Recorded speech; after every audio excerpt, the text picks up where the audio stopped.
Racontez-moi une histoire qui vous a profondément marqué d'un accompagnement que vous avez pu faire et de cette transformation dont vous parlez, ce fameux avant-après, de quelqu'un qui vient peut-être avec une problématique ou qui ne sait même pas pourquoi elle vient. Cette personne vient parce qu'elle a besoin, sans savoir exactement où, pourquoi et comment, et où vous découvrez des choses incroyables et une transformation derrière. Oui, alors ce qui est magique avec cet accompagnement, ces techniques, c'est qu'on ne sait jamais ce qui va se passer. Moi, je ne sais pas, le consultant ne sait pas. Donc, si on est ouvert à se laisser aller, les choses incroyables se passent. C'est-à-dire que une personne, alors on parle souvent des vies passées, mais c'est pas une règle. Dans cette séance-là, le moi supérieur décide, et s'il y a quelque chose d'important dans la vie actuelle, on reste dans la vie actuelle. S'il y a quelque chose d'important ailleurs, on va aller ailleurs. Des fois, c'est des symboles. Et justement, ça me fait penser à une séance avec une dame où elle avait une problématique avec son fils.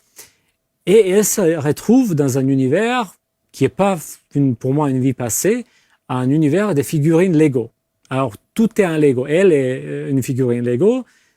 Le fils également est une figurine Lego. Tout est un peu une maison Lego. Et elle m'explique, bon, c'est ça que je vois.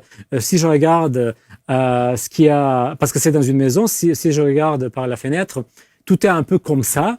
Je dis, OK, ça c'est nouveau. Et ce qui se passe, et elle me dit également, c'est très lourd. C'est-à-dire, pour bouger, ça Ouais. nécessite un effort. Ouais, c'est pas fluide. Et à un moment, elle me dit, tiens, il y a mon fils qui vient, il a envie de me dire quelque chose. Et à ce moment-là, elle a des larmes parce qu'elle ressent l'amour inconditionnel de son fils. Mais pour moi, ce qui était incroyable, ce qu'elle me dit, c'est qu'à ce moment-là, tout change. En fait, tout devient fluide. Donc, elle est plus dans le monde Lego. Là, c'est, on va dire, une maison normale, mais tout est fluide. Et donc, pour elle, c'était important de comprendre que ce qui est le plus important, c'est l'amour inconditionnel. Mais je trouve très beau cette manière de son moi supérieur de transmettre ce message. Et le message va être transmis à chaque fois. Le moi supérieur va choisir la manière appropriée pour cette personne. Pour quelqu'un d'autre, ça aurait été peut-être mieux de passer par, je sais pas, une vie intérieure. Pour elle, c'était ça.